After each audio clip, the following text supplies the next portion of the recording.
The Philistines give their name to an entire region for 2,500 years, Palestine, and then vanish so completely that after the 3rd century, nobody speaks their language.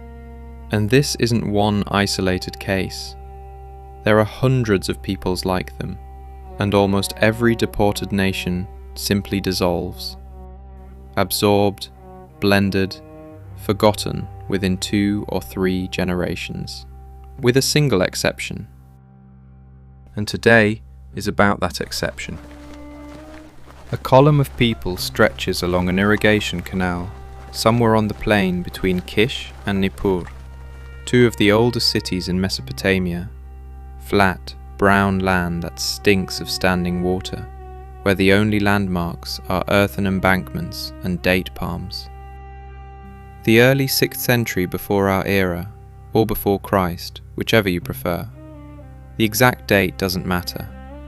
What matters is who is walking this road. Priests, craftsmen, warriors with their weapons taken from them, women carrying children. The route from Jerusalem to central Babylonia runs well over 1,000 kilometers, curving up through Syria and back down along the Euphrates. We know what these marches looked like because the Assyrians bragged about them. On the palace walls at Nimrud, carved into stone about 150 years before this deportation, you can see whole columns of people driven along with their pack animals, some of them in chains, children in their arms. And from the other side, a letter survives from an Assyrian official to his king, an ordinary supply report. I have prepared food, clothing, water skins, footwear and oil. I'm waiting on the transport donkeys. One set of men drags people along on hooks. Another counts out their water skins. How many never arrived? Nobody counted. The ones who do arrive are settled beside a canal. The Bible calls it the Kibar. The Babylonian documents call it the Nar Kabari. Not a river in the natural sense, no natural stream at all, but a great irrigation canal branching off the Euphrates north of Babylon and running more than 100 kilometers. I was surprised it ran that long myself. I checked it twice, but it only shows how advanced the civilizations of Mesopotamia already were in that period. An artificial channel, deep, wide, straight as an arrow, with gentle earthen banks on both sides, flat land to the horizon, palms over the water, mosquitoes rising off the canal, sun that burns the skin.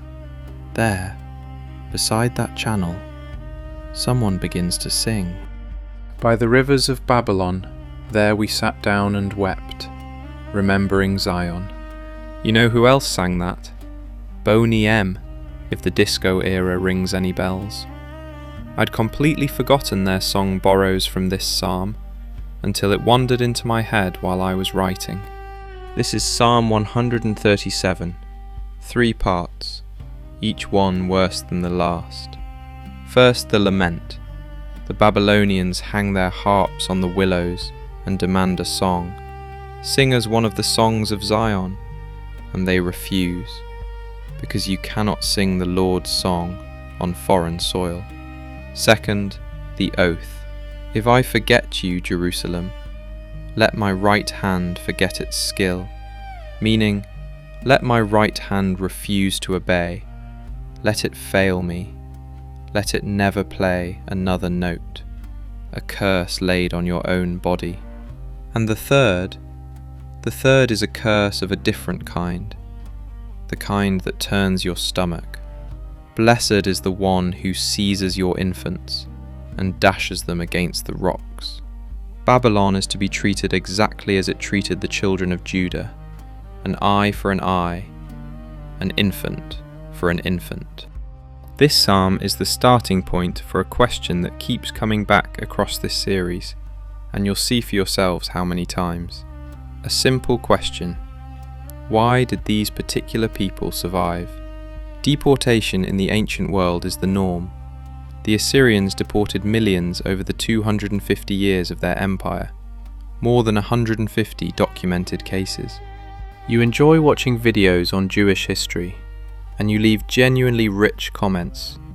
But a warning, the censors are active, and I don't mean me. So comment with your head on.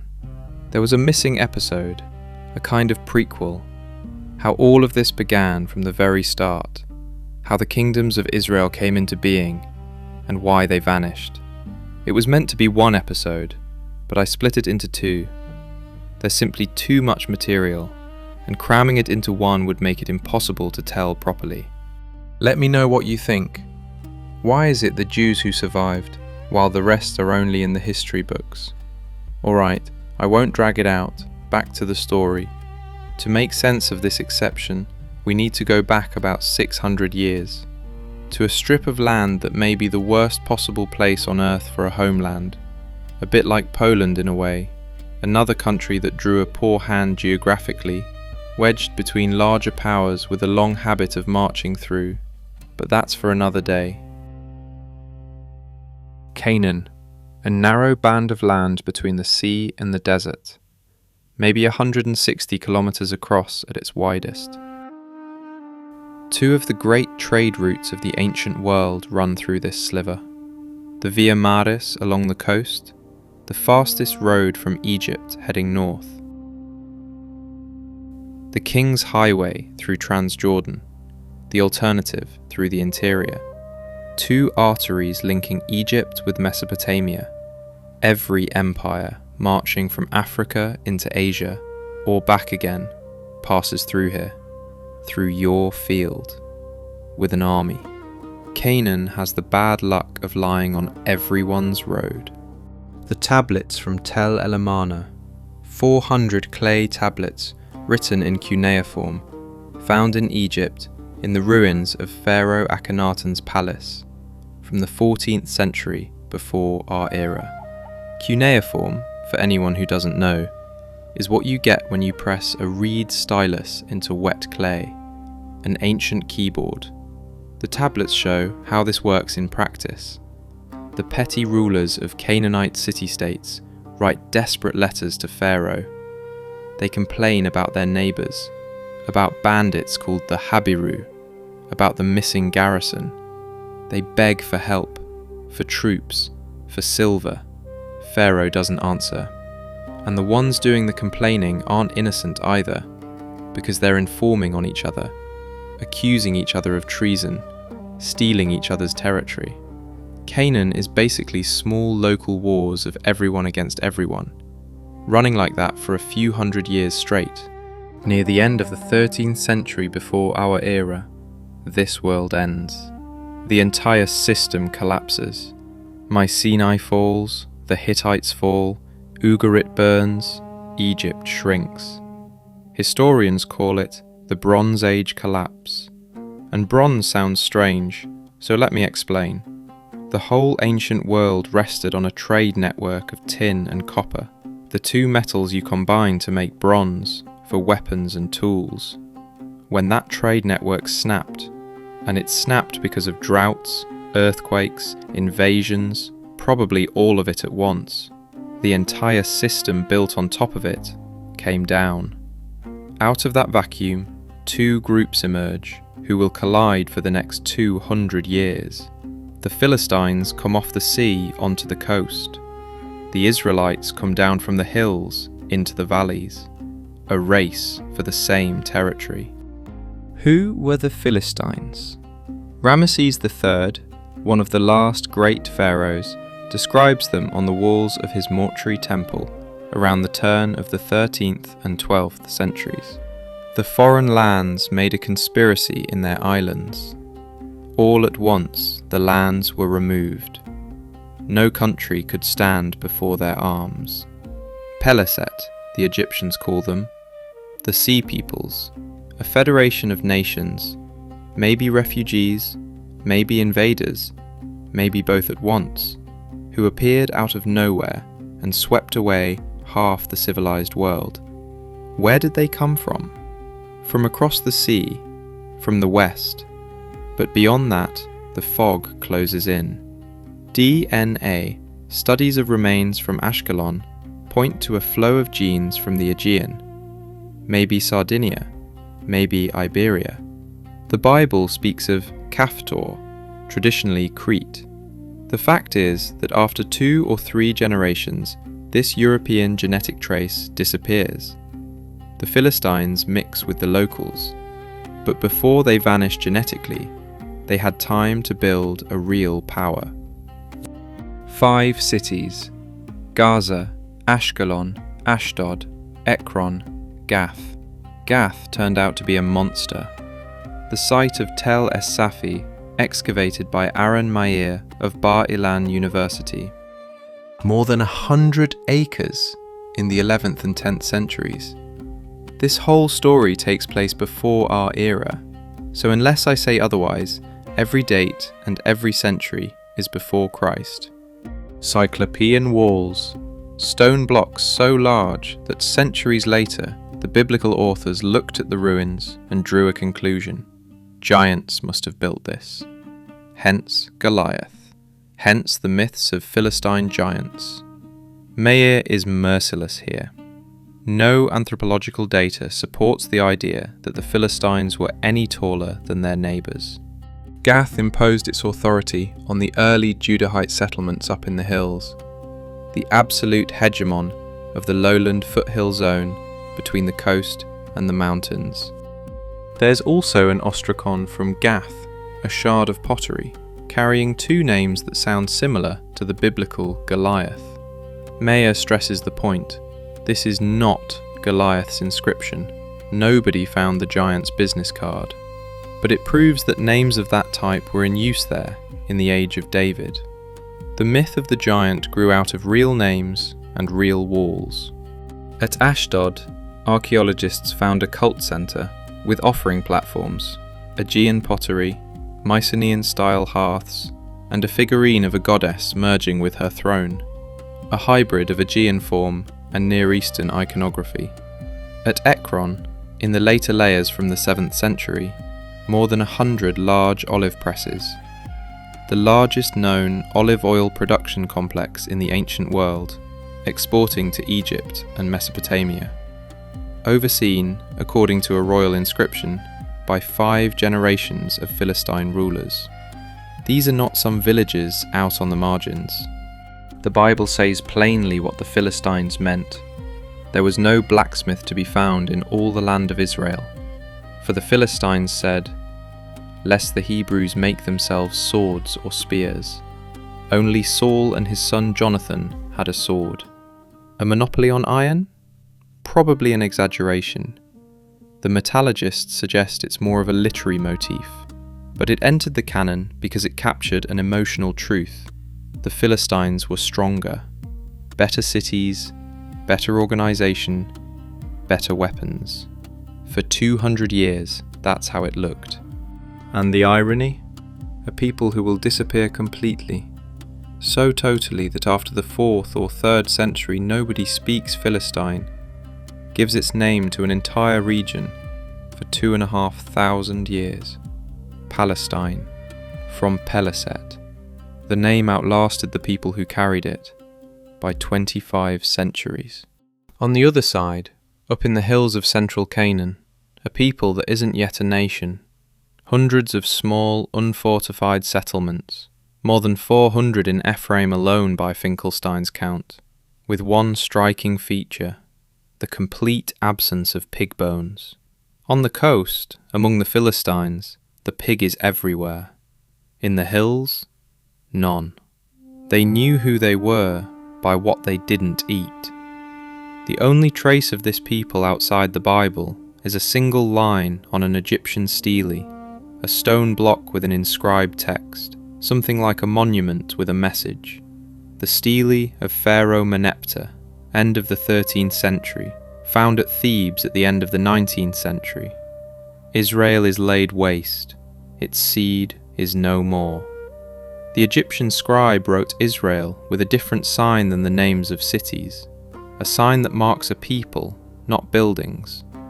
Israel is not a state yet, a group of people, somewhere in the hills.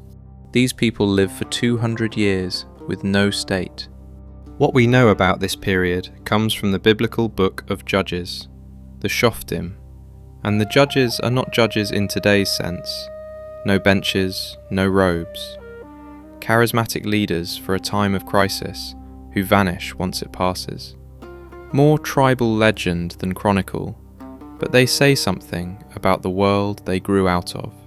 Deborah, who sends the general Barak to fight the Canaanites, and then her companion Jael, invites the enemy commander Sisera into her tent.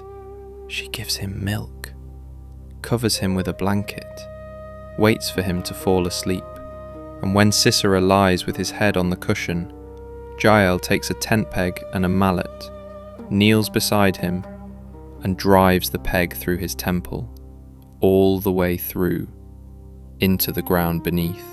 Barak comes in, chasing Sisera, and finds him pinned to the tent floor by a woman with a mallet in her hand. The Song of Deborah, one of the oldest surviving texts in the Bible, most linguists date it to the 12th or 11th century, describes all this with such gusto you'd think it was a victory hymn rather than a scene from a horror film.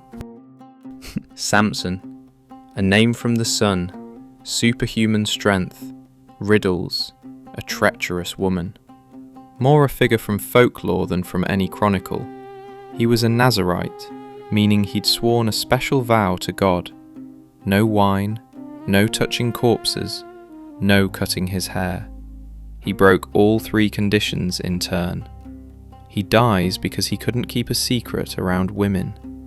Delilah didn't defeat him, his own tongue defeated him. But this system, charisma, crisis, reaction, no plan, isn't enough over the long run. It ends in a single battle. The Philistines camp on the plain near Aphek. The Israelites face them. The first phase of the battle, 4,000 dead, a defeat. Then someone has an idea. Let's bring the Ark of the Covenant up from Shiloh. A gilded wooden chest with winged figures on the lid, the symbol of God's physical presence. Shiloh is a serious religious centre, confirmed by excavation, a destruction layer over a metre thick. The idea is simple, almost childlike in its logic. Since we lost without God, we'll take God onto the battlefield, on a stretcher. The ark is carried by the sons of the high priest Eli, Hophni and Phinehas.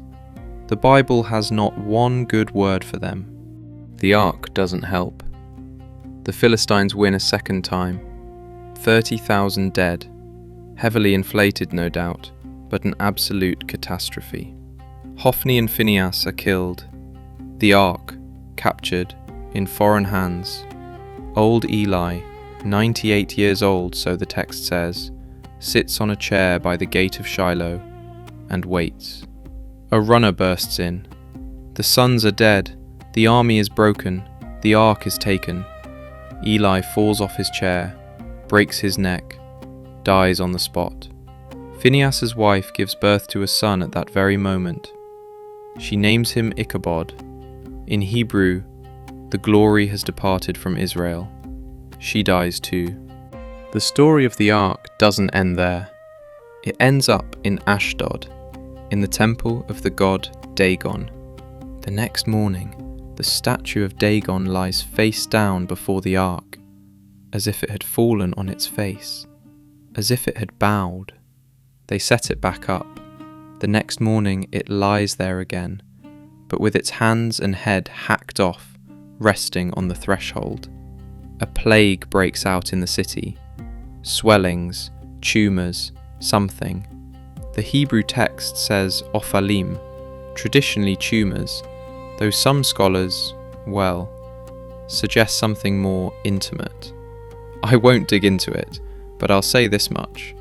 The story of David bringing Saul 200 Philistine foreskins as the bride price for his daughter suggests that Philistine anatomy did keep the biblical authors up at night. The ark travels from Ashdod to Gath, from Gath to Ekron. Plague everywhere, panic everywhere. After 7 months, the Philistines send it back on a new cart, pulled by 2 cows that are still nursing calves. A test. cows should naturally return to their calves. Instead, they walk straight onto Israelite territory, without turning. The ark comes home. It ends up in the house of Abinadab in Kiriath Jearim, a small town in the foothills west of Jerusalem. It will stay there 20 years, until David comes for it with dancing and music. And Shiloh? Shiloh lies in ruins, ash over a metre deep, the sanctuary burned. Out of that ruin, out of that ash, one conviction takes hold in people. We need a king. Samuel, the last of the judges and a prophet, the man who until now has spoken in God's name, tells the people plainly what to expect. A king will take your sons for his army, your daughters for his kitchen, your best fields, 1/10 of your grain. And the people answer, "We want a king anyway." The people answer, "We want a king anyway." A digression, because I need to say this once and be done with it. The patriarchs, the Exodus, Moses. I won't be telling this as history, because the archaeology is silent. No Egyptian document mentions the Exodus. Jericho, at the time Joshua was supposed to take it, was uninhabited. The British archaeologist Kenyon demonstrated this in the 1950s. No excavation in the Sinai supports 40 years of wandering. But these stories, and I'll come back to this thread at Babylon because that's where it makes sense, are something more important than facts. A narrative on which a nation built its identity. A narrative you can take with you. That's enough for now.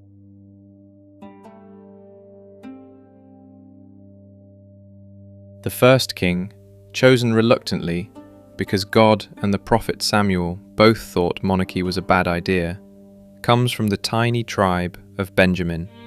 About Saul, we know nothing outside the Bible. Not one inscription, not one seal, not a single mention from the neighbours. Everything I'm about to tell you comes from a single source, and a source written by people hundreds of years later, with their own political aims. But I'll tell it, because it's a good story.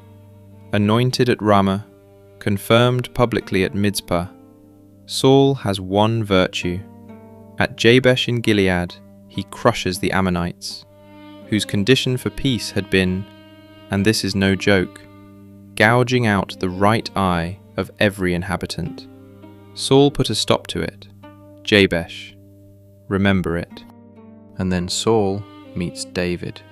From that moment on, Saul's life is the story of a man watching his successor grow, unable to stop it. David enters the court as a singer. He plays the harp when fits of darkness fall on the king. Rage, something with no name in the language of the age. Then he kills Goliath, or Elhanan kills Goliath, depending on which passage of the Bible you read, because there's a contradiction here too. He becomes a war hero. He marries Saul's daughter Michal, and the bride price is 200 Philistine foreskins. Saul had demanded 100. He was counting on David dying in the attempt. David brought back a double portion. At that point, Saul must already know who he's dealing with. Saul responds with a spear, an actual spear, more than once. David flees, but not to a rival Israelite tribe, which would be logical, but to the Philistines, to King Achish of Gath, the future king of Israel, on the payroll of enemy number 1. He's given the town of Ziklag as a fief. For over a year he plays both sides, telling Achish he's raiding Judahites, when he's really attacking the Amalekites. He killed every witness, so no one could carry word back. The Bible describes it coldly, without comment. Ziklag will later be burned by the Amalekites while David is away, because he'd gone off with the Philistines to war against Saul, and only at the last moment does Achish send him back, since the other Philistine lords don't trust him. This is not a figure from a fairy tale. This is someone who did what he had to, or what he knew how to do. Depends how you look at it.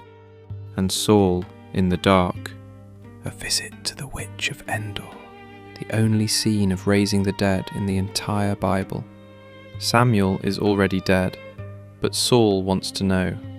The woman of Endor calls up the ghost. The ghost of Samuel says, "Tomorrow you'll be with me. Tomorrow you die." Saul returns to camp knowing. The Last Supper. The woman slaughters a fattened calf, bakes unleavened bread. Saul eats. And then he goes to die. Mount Gilboa. The Philistines shatter the army.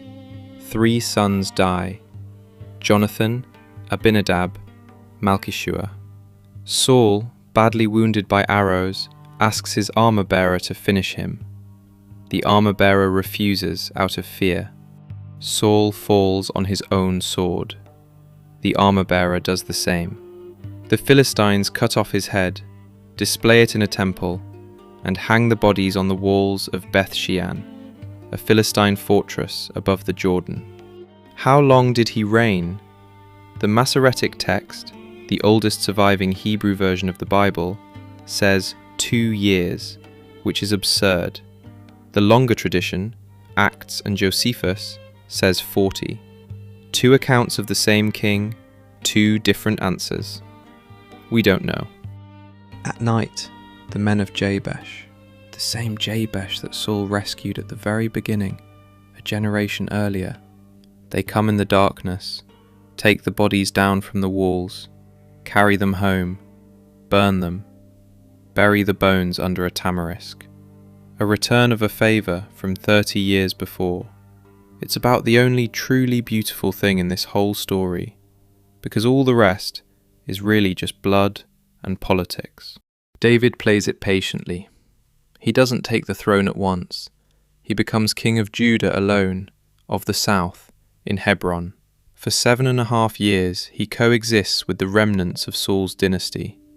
When Ishbosheth, Saul's son, the weak king of the north, is killed by his own officers, David publicly condemns the murderers, has their hands and feet cut off. The kingdom drops into his lap. Clean hands. Well, as clean as the hands of a man who benefited from a run of extraordinarily convenient deaths among his rivals can be. Then comes the decision that changes everything. David takes Jerusalem. Or at least so the Bible says. Did he take it the way the text describes?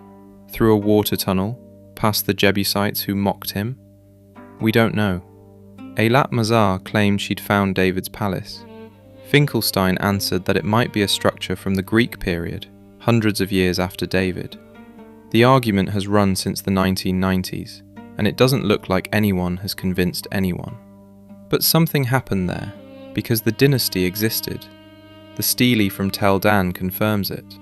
So I'll keep telling it with the Bible, but with my eyes open.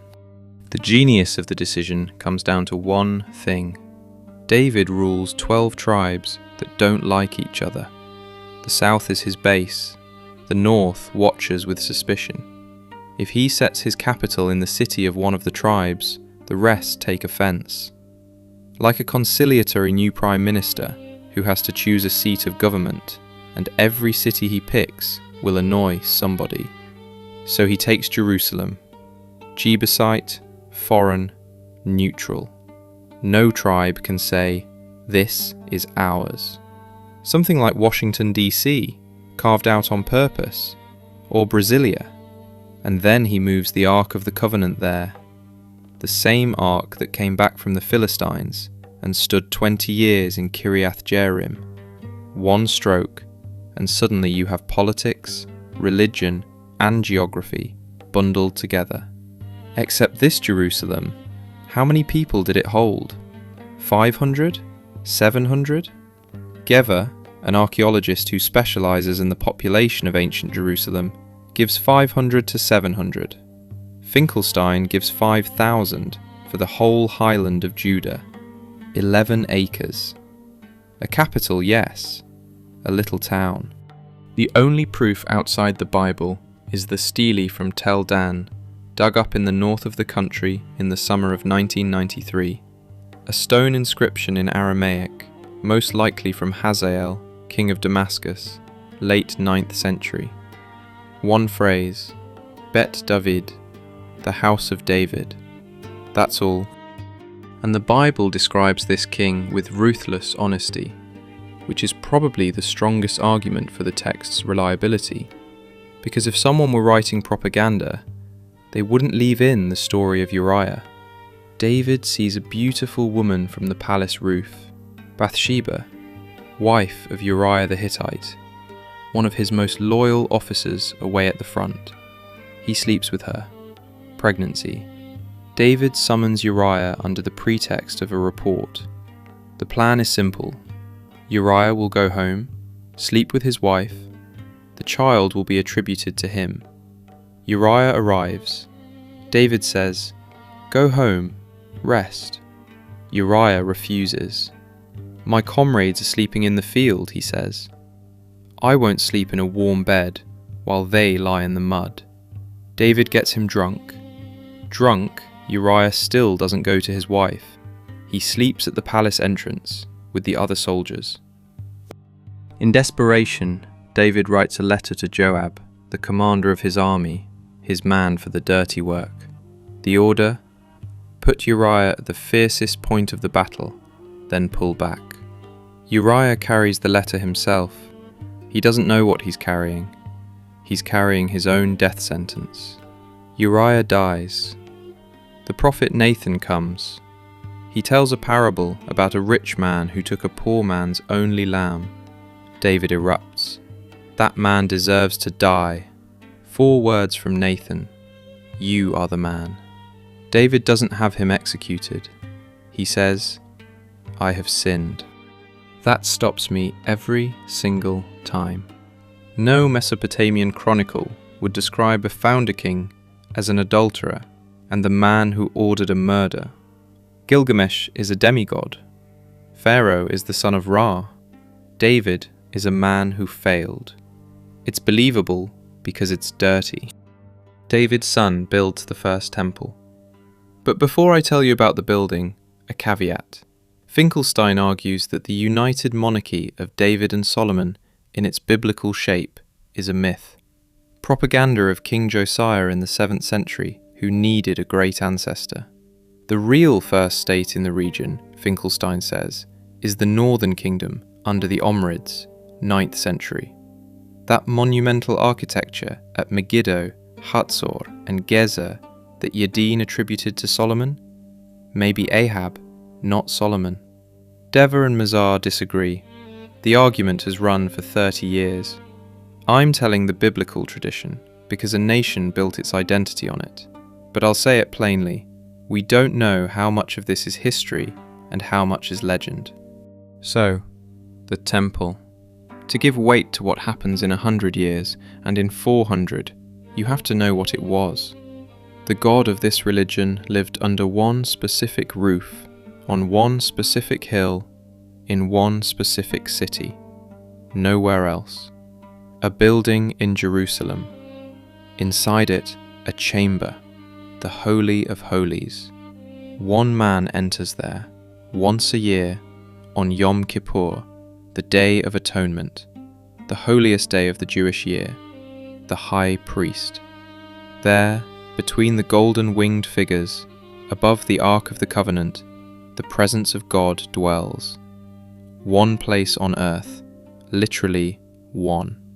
And after the reform of King Josiah, that same Josiah who may or may not have invented Solomon, in the second half of the 7th century, the king ordered all local sanctuaries closed and the cult centralized in Jerusalem. One God, one place. That reform changed everything. Now think about what it means when someone burns that building down. But first, the construction. Cedar of Lebanon for the walls, because cedar doesn't grow in Judah. It has to be brought from Hiram, king of Phoenician Tyre, a port city on the coast of present-day Lebanon, famous for cedars and craftsmen. Gold for the interior, winged figures of olive wood, wingspan 5 meters each. And who builds this? 30,000 men on forced labor in Lebanon. 2 months hewing cedar, 1 month home, plus 70,000 porters, 80,000 stonemasons. Even if these numbers are, well, heavily pumped up, the scale is clear. Serfdom. 700 wives, 300 concubines, so the Bible says. Importing foreign women means importing foreign cults. High places for Astarte, Chemosh, Molech. The taxes rise. Solomon builds a temple that holds the nation together, but by methods that will tear it apart. Solomon dies. His son Rehoboam travels north to Shechem, the old city in the heart of the northern tribes' territory, where they'd gathered for generations. Because the kingdom never fused, south and north are 2 worlds, and David bound them with the thinnest of glue. Rehoboam has to win the tribe's approval separately. The tribe set one condition, just one: lower the taxes. Rehoboam asks for 3 days. The older advisors say, give way, be their servant for even a single day. His peers say something else. He comes back and says, my father chastised you with whips, I will chastise you with scorpions. 10 tribes walk away. Judah keeps Jerusalem, the temple, the line of David. The rest form the kingdom of Israel. Samaria, Bethel, Dan. 1 sentence. 1 afternoon. The cedar had cost something. The 700 wives had cost something. And the sun, instead of letting go, tightened the screw. For the next 200 years, these 2 states live side by side, sometimes allied, sometimes at war, poor relatives quarrelling over David's inheritance. The northern kingdom has Samaria, an army, alliances. At times it's stronger than Judah. It has the Omride dynasty, founded by Omri, father of the famous Ahab. Finkelstein argues it was under them that the great buildings arose, the ones Yadin credited to Solomon. But we've been over that. In the second half of the 8th century, the Assyrians come. Tiglath-Pileser III ravages Galilee and Transjordan, deports 4 tribes. A warning. 10 years later, Sargon II finishes the job. 27,000 deported from Samaria. Sargon did it the Assyrian way. A population swap. You take one group from here, you dump it there. Sargon writes it himself. I mix the tribes of Tamud, Ibadid, Marsimanu, and Hayapa, Arabs living far off in the desert. I deported their survivors and settled them in Samaria. Peoples from Arabia into Samaria, people from Samaria to the ends of the empire. You mix the languages, you mix the gods, you shatter the memory. 2 generations and no one remembers who he was. The 10 lost tribes. They dissolved, like everyone else. After Assyria falls, around the turn of the 7th and 6th centuries, Babylonia takes over. Nebuchadnezzar II breaks the Egyptians at Carchemish. Judah becomes a vassal and begins a balancing game between Babylonia and Egypt. That game never ends well. The first deportation, early 6th century, the year 597. Nebuchadnezzar takes the young king Jehoiachin, who'd reigned 3 months, along with his court, priests, craftsmen. Among them, a priest named Ezekiel, son of Buzi. A small detail that got me the first time I read about it. In the ruins of Nebuchadnezzar's palace, in layers published in the late 1930s, cuneiform ration lists were found. On the list, Jehoiachin, son of Judah, 15 litres of sesame oil a month, 20 times a labourer's ration. And not only him, 5 sons named individually, a king in captivity, not murdered, living on the enemy's oil, like a valuable prisoner kept just in case. It sounds invented, but those tablets sit in a Berlin museum, and anyone can go and see them. On the throne in Jerusalem, a puppet, Zedekiah, Jehoiachin's uncle. And Zedekiah, well, rebels. 11 years after the first deportation, the Babylonians come back. One God, one roof, cedar, gold, the ark, and now it burns. The ark vanishes. Destroyed in the fire? Hidden? Carried off? No one knows. When they rebuild the second temple, the Holy of Holies will be an empty room. Zedekiah's eyes were put out, but only after he was forced to watch his sons die, the last thing he ever saw. Back to the beginning. The Kebar, the plain, the mosquitoes, the palms. We know something concrete about these people, because at the end of the 20th century, clay tablets from southern Iraq reached the black market. Probably illegal digs, no one knows exactly where from. More than 250 cuneiform documents spanning nearly 100 years, published by two scholars, Pearce and Wunsch. They come from a settlement whose Akkadian name is Al-Yahudu, literally the city of Judah. Contracts, debts, leases, guarantees, a quarrel over a sheep, a debt for barley, the daily affairs of people living on after the end of the world, written on clay, with the same reed stylus the Babylonians had used for 2,000 years. The settlement probably looked like any other village on the canal. Mud brick houses with flat roofs, date palms, barley fields stretching to the line of the next canal. Nothing special.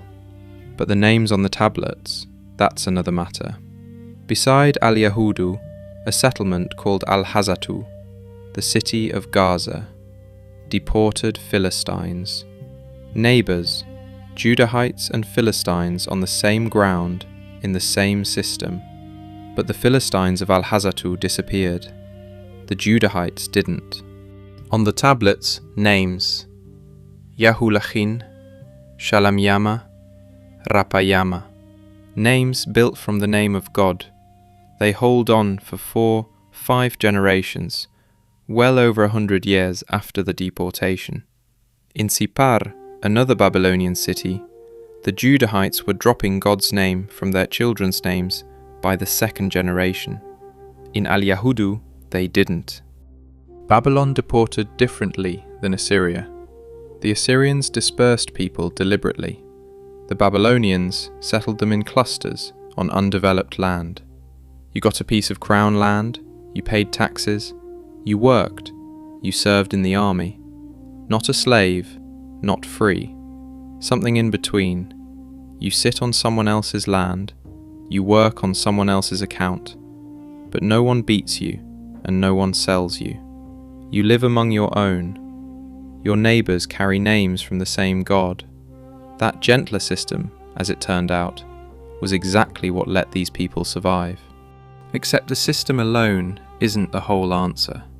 There remains something that will change the history of the world. What do you do when the only God lived under the only roof, and that roof has burned? You could decide that God had lost, that he's weaker than Marduk. The end. That's how the cults of hundreds of other deported peoples died. But the Judahites went the other way. God didn't lose. God punished. The destruction of the temple isn't a defeat. It's a punishment for the nation's sins. If it's a punishment, then God still rules. If he rules, you can come back. But how do you practice a religion without a temple? Ezekiel, that deported priest, prophesies at Tel Aviv on the Kebar Canal. The name in Akkadian, Til Abubi, means Mound of the Flood, after the mythical deluge.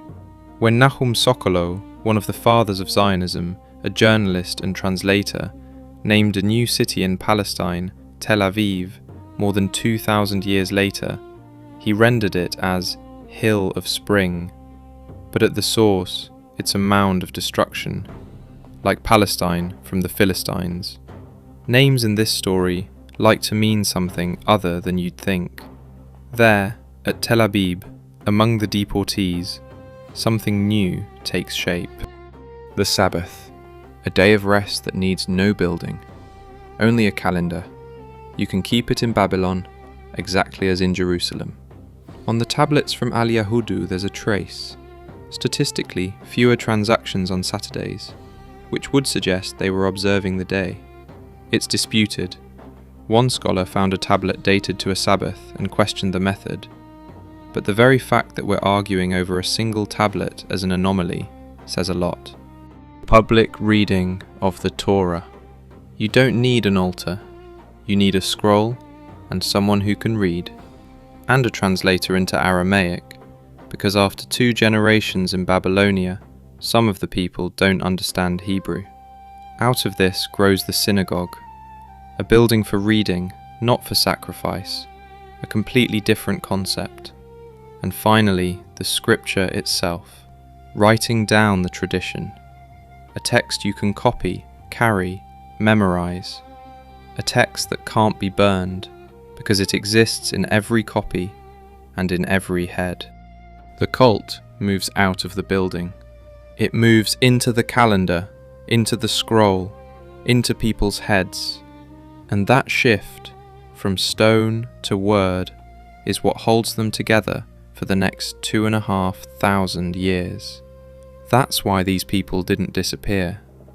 Not because they were stronger, smarter, or somehow specially better, because they invented something no one before them had invented, a religion that doesn't need land. The Torah isn't a chronicle, it's a survival toolkit, written down by people who knew they could lose everything except the text. Maybe I'm overstating it, but I don't know what else in this script I'd go to the wall for. Half a century after the deportation, Babylon falls without a fight. Cyrus of Persia walks into the city. His propaganda cylinder, a clay barrel, mentions neither the Jews nor Jerusalem. Reading this document as the first declaration of human rights was the idea of the last Shah of Iran. He used it in his White Revolution at a UN conference, at the enormous celebration of 2.5 millennia of Persian monarchy at Persepolis, the ruins of the old Persian ceremonial capital. Thousands of guests, tents from Janssen of Paris. But the Academy, Kurt, Wieserhofer, Walker of the British Museum, says it hard. It's a Babylonian propaganda text, nothing more. Cyrus did do something real, though. He let the deportees return, not out of mercy. A province with happy priests is cheaper than a rebellious one. And second Isaiah, a prophet, calls this Persian pagan a messiah, because a nation that survived deportation by inventing a religion without a temple has to explain, somehow, the fact that it was a foreign pagan king who opened the door back home. Some return, priests, descendants of the house of David, under Zerubbabel and a handful of enthusiasts. But most stay. 50 years in Babylonia is a long time. The archives of the Murashu banking family of Nippur, more than 800 tablets, document Judahites taking out loans, leasing land, doing business. Some grew rich. The temptation to stay proved stronger. It's a pattern that will repeat in Alexandria, in Baghdad, in Spain, in America. The majority stays. The minority returns. The second temple is finished at the end of the 6th century, under the Persian king Darius. Haggai writes that the old men who remembered the first one wept, not from joy. The ark is missing. God's presence is missing. The innermost chamber, empty. A few decades later, Ezra arrives from Babylonia. In the square before the water gate, he reads the Torah aloud, from dawn to noon, for hours. The Levites, descendants of the tribe of Levi, a kind of auxiliary priestly class, stand among the people and translate into Aramaic for those who don't understand Hebrew. The people weep. Nehemiah, the governor of Judah appointed by the Persians, writes, "Do not grieve, for the joy of the Lord is your strength." This is probably the moment when the 5 books of Moses, the Torah, become the final sacred text, closed, fixed, binding on everyone. And then Ezra orders the expulsion of foreign wives. Judahites who married non-Jewish women must send them away, together with the children. Nehemiah writes that the children of these marriages cannot speak Judahite, they speak the language of Ashdod or another tongue. You marry only inside the group, the closing of ethnic borders. Harsh? Yes. But these people had just come back from an exile in which the only reason for survival was holding to their own. The 10 tribes dissolved because they didn't hold on. The Philistines of Al-Hazatu disappeared. The Judahites of Al-Yahudu didn't.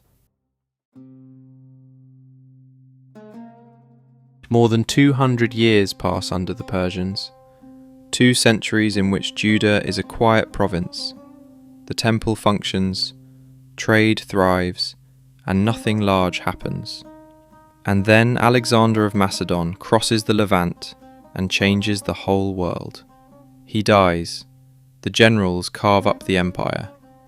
Near the end of the 3rd century, Judah lands under the Seleucids, the dynasty ruling Syria and Mesopotamia, after their victory over the Egyptian Ptolemies near the sources of the Jordan. With the Greeks comes something more dangerous than an army: culture. Hellenization isn't an invasion, it's a pull. Theatres, gymnasia, Greek as the international language, philosophy, like English and the internet today. The Jewish elites want to join. They don't have to, they want to. The problem? In the gymnasium, you train naked. And in Greek culture, circumcision is the mark of a barbarian. Along comes epispasm, the surgical reversal of circumcision. Celsus, a Roman physician, describes the procedure: cutting the skin, stretching it, not without great pain. Young priests exercising naked in the gymnasium at the foot of the Temple Mount were erasing the oldest sign of the covenant with God: to fit in. A nation that survived deportation through its identity, and now the elite is erasing that identity, by choice. This argument, by the way, won't end with the Greeks. It'll return in Spain, in Germany, in America. I have to put in something here, without which the rest makes no sense. It won't be short, apologies in advance. I'll start with what irritated the neighbours most, because that's where it all builds from. The Jews of the diaspora enjoyed imperial exemptions that others didn't have. No obligation to the imperial cult, while every neighbour had to make offerings. Their own courts. The right to collect and ship cash to the temple in Jerusalem. Money leaving the province. The Greek neighbour in Alexandria, who pays the same taxes and gets no exemptions, looks at this and thinks, they take the benefits and refuse the duties. The riots in Alexandria 200 years later, under the mad Emperor Caligula, grow out of the same tension. A pattern older than Caligula himself. But those were privileges. Underneath lay something deeper. And here Tacitus, the Roman historian of the 1st century, writes a sentence that is the essence of how an educated Roman saw the Jews. They keep faithfully together, he says, and are quick to show pity to their own, but toward all others they feel a hostile hatred. They don't eat with outsiders. They don't sleep with outsiders. Everything sacred to us is profane to them. Of circumcision he writes that it serves to mark them off from others, and of proselytes, of those who convert to Judaism, he writes the sentence that stings a Roman most. The first thing they're taught is to despise the gods, to renounce their homeland, and to count as worthless their parents, children, and brothers. To a Roman, this religion steals people. It turns a citizen into someone who lives by a foreign calendar, with a foreign god, and worse, with a moral superiority that grates on the neighbours. To see how this looked in daily life, Alexandria, the 3rd century before our era. A Greek merchant throws a feast. Neighbours, clients, trading partners. He invites a Jewish merchant from the next street over. They do business together. They've known each other for years. The Jewish merchant declines. He can't eat from his table because the food isn't prepared according to Jewish law. The Greek invites him again. Fine, I'll buy kosher meat, just tell me which. The Jew declines again. The dishes aren't kosher. The Greek asks, then at least come for the wine. The Jew doesn't drink wine that pagan hands have touched, because it might have been poured out on the altar of a foreign god, and that's enough to taint the whole barrel. The Greek merchant stands in the street and looks at a closed door. He knows this man. He does business with him. But eat together? No. Drink together? No. Marry his daughter? Don't even ask. This isn't an anecdote I made up. It's the world described by Hecataeus of Abdera, a Greek historian from the turn of the 4th and 3rd centuries. He writes of Moses with a certain respect. A wise lawgiver, organised the people, divided the land fairly. But he adds a sentence that will be repeated for the next 500 years. Moses introduced a way of life hostile to other men and inhospitable. Straight from the Greek, anti-human and closed to strangers. Diodorus Siculus will repeat it a generation later, almost word for word. And to a Greek, taking part in the public cult isn't a matter of belief, it's citizenship. Refusing the cult is refusing to take part in society. Manetho, an Egyptian priest of the 3rd century, went further still. He wrote a counter-exodus. In Manetho, the Jews didn't flee Egypt, they were expelled, as lepers, unclean. They were led by a priest of Heliopolis named Osaseph, who ordered them to worship no gods and to hate all men.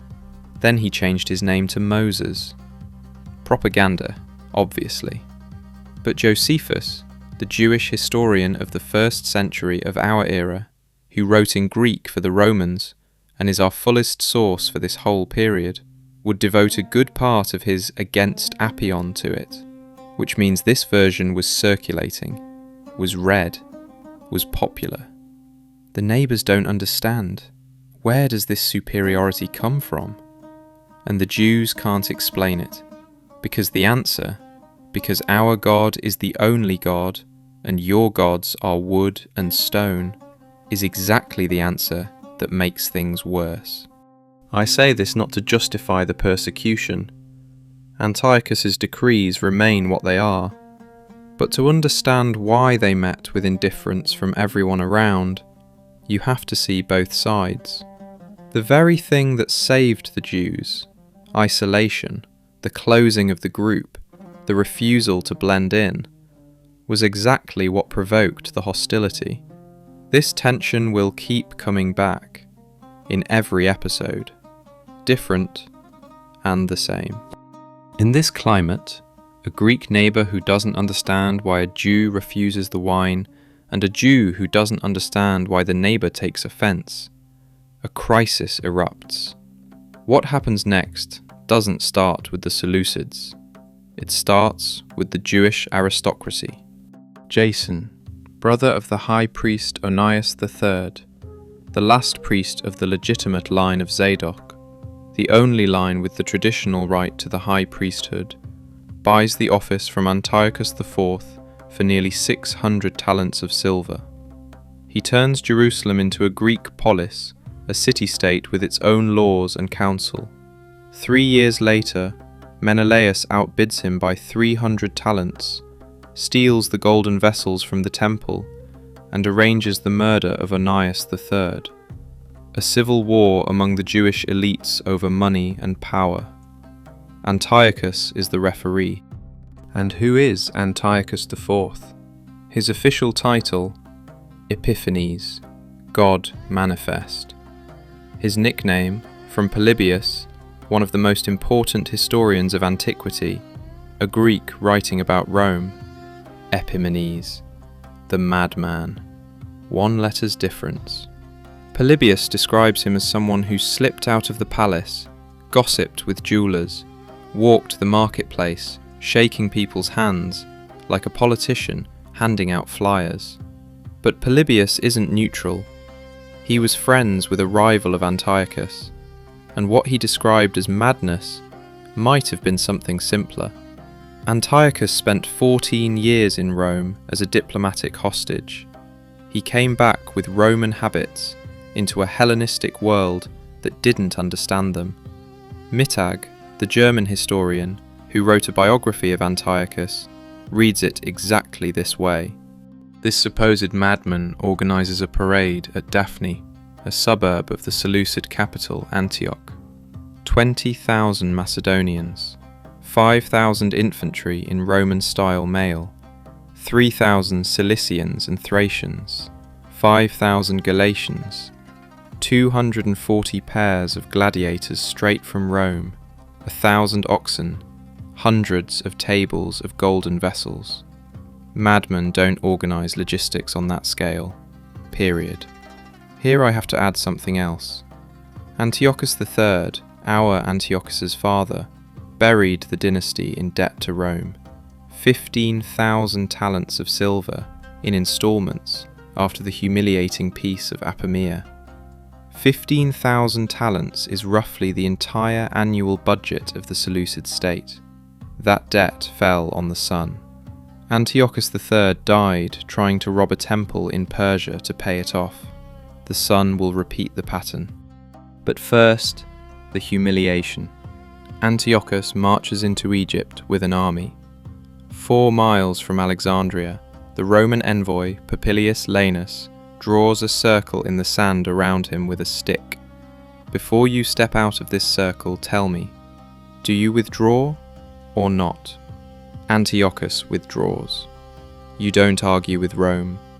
Not in the 2nd century before our era. On the way back, he learns that Jason has attacked Jerusalem, trying to reclaim the high priesthood. Antiochus sees a rebellion. He responds. The Seleucid general Apollonius enters Jerusalem peacefully, with more than 20,000 men, and attacks on the Sabbath.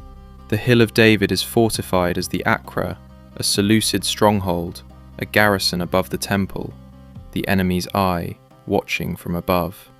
And then the decrees. Circumcision, the Sabbath, the Torah, kosher food. Everything that held this nation together since Babylon becomes illegal with a single stroke. Circumcision, the death penalty. Infants were hung from their mothers' necks. The Sabbath, death. The Torah, the scrolls burned. Kosher food, they forced people to eat pork. In December, in the Jewish calendar, the month of Kislev, the abomination of desolation on the altar, which Bickerman convincingly read as a pun on Baal Shamem, Lord of Heaven, identified with Zeus. 10 days later, a pig was sacrificed. The blow lands on exactly those 4 elements the Judahites had forged in Babylon. 4 tools of survival. Someone knew where to aim. But Antiochus did this nowhere else. In Babylonia, the temples of Marduk left in peace. In Egypt, he made offerings to Apis. The decrees are the exception, a response to a civil war.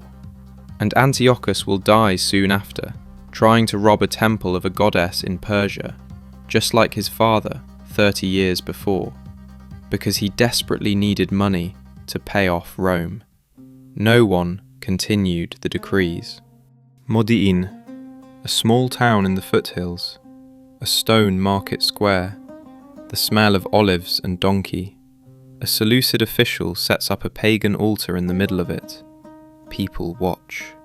The priest, Mattathias, an old man with 5 grown sons, the most important of whom will turn out to be Judah, nicknamed Maccabee, the Hammer, refuses. When another Jew steps toward the altar, Mattathias kills him. Then he kills the official. He flees into the hills. Immediately, a test that will change Judaism. The Hasideans, the pious, hide in caves. The Seleucids find them. They attack on the Sabbath. The Hasideans refuse to fight. They don't defend themselves. About 1,000 die, because faithfulness to the ban on work on the Sabbath proved stronger than the instinct to survive. Mattathias makes a decision. We fight on the Sabbath. Life outweighs the ban. That decision will become the foundation of a principle still in force today. Saving a life overrides almost every commandment. Mattathias dies the same year. Judah takes command. An ambush in the pass of Beth Horon, one of the roads from the coast into the hills, 4,000 Seleucids shattered. At Emmaus, the Seleucid general Gorgias, with a large army, probably around 20,000 once we strip out the rhetorical inflation of the sources, marches at night to hunt the partisans in the hills. And Judah, at the same time, comes down from the hills and burns the camp Gorgias had left behind. Gorgias comes back. There's no camp. A classic. A year later, 3 years after the profanation, to the day, in December, Judah enters the temple. A new altar, a new fire, 8 days of dedication. Hanukkah, the same festival Jews celebrate to this day, 8 candles, 1 for each day. But there's a battle I have to tell separately. Beth Zechariah. Lysias, another Seleucid general, comes back with a real army and 30 war elephants, each with a tower on its back, each with an infantry unit. Eleazar, Judah's brother, sees an elephant with unusually rich trappings, golden armor. He draws a conclusion: the royal elephant. He forces his way through the lines, gets under the elephant, stabs it in the belly with his sword. The elephant falls. On Eleazar. It wasn't the royal elephant, just a richly dressed one. Eleazar died under the wrong elephant. And what is there to say? Judah dies 2 years later at Elassa, with 800 men against 20,000. But the brothers carry on. What follows is so repetitive it gets boring. Jonathan, Judah's brother, takes command and plays the rival Seleucid factions against each other. Simon, the last of the brothers, stabilizes the situation and wins recognition of independence from the Seleucids. So begins the Hasmonean dynasty, named for Mattathias' ancestor, a certain Hasmone, about whom we know nothing beyond the name. Within 2 generations, this dynasty becomes the very thing it fought against. John Hyrcanus I conquers Idumea, forces circumcision on the Idumeans, forced conversion. From these Idumeans will come the family of Antipater, and from Antipater, Herod. But that's another episode. Aristobulus I imprisons his mother. She starves to death in a dungeon. He kills his brother. Alexander Jannaeus. And here, honestly, my stomach turns. 100 years after Modi'in, that's how fast it went. He has to his name a scene confirmed in 3 independent sources. Josephus, the Dead Sea Scrolls, where they call him the Lion of Wrath who hangs men alive, and the Talmud. 800 Pharisees, he had them crucified, all at once. And he feasted with his concubines, watching them die From Mattathias, who killed a man over a pagan sacrifice, to Janaeus, who crucifies 800 of his own pious while eating grapes with his lovers. 2 generations. His grandsons wage civil war. Hyrcanus II, Aristobulus II. They can't settle it. They invite Rome. The middle of the 1st century before our era. Pompey stands before the walls of Jerusalem. Hyrcanus's faction has opened the gates. Aristobulus's faction has shut itself up on the Temple Mount. 3 months of siege. The assault comes on the day the defenders limit their activity. The Sabbath, or Yom Kippur, the Day of Atonement. The sources argue about it. The walls fall. Pompey enters the temple. He keeps going, straight ahead, to the Holy of Holies. No one goes in there. Once a year, the high priest. No one else. Ever. And Pompey, a Roman, a pagan, a general, goes in. Tacitus will describe it in 1 sentence. Inside there was no image of the gods. The place was empty. The secret shrine held nothing. An empty room. The most powerful general of the Republic, in the holiest place of a foreign god. He's looking at nothing. No golden statue. And the Romans saw golden statues in every temple. Every god had a face. No treasure. Bare walls. The emptiness where God once lived. Pompey didn't take the treasure. 2,000 talents in the temple treasury, untouched. Unlike Crassus, the richest man in Rome, who 9 years later will strip the temple down to the last coin. But that's for the next episode. Still, for them, Pompey did something worse than theft. He walked into the place no one enters. He saw an empty room, and he walked out. 130 years. That's how long this temple has left. And that's all for this tangled beginning of the end. Write in the comments whether you want the next part, right up to the moment the Romans imposed the name Palestine. If you'd like to really thank me, you can buy me a coffee. The link's on screen and in the description. I'd recommend joining the supporters group on YouTube. There's a lot of members only material, absolutely no ads, details in the description. A huge thank you to everyone already supporting the channel. If you enjoyed it, like the video, don't forget to subscribe, and make sure you turn on the bell. Didn't enjoy it?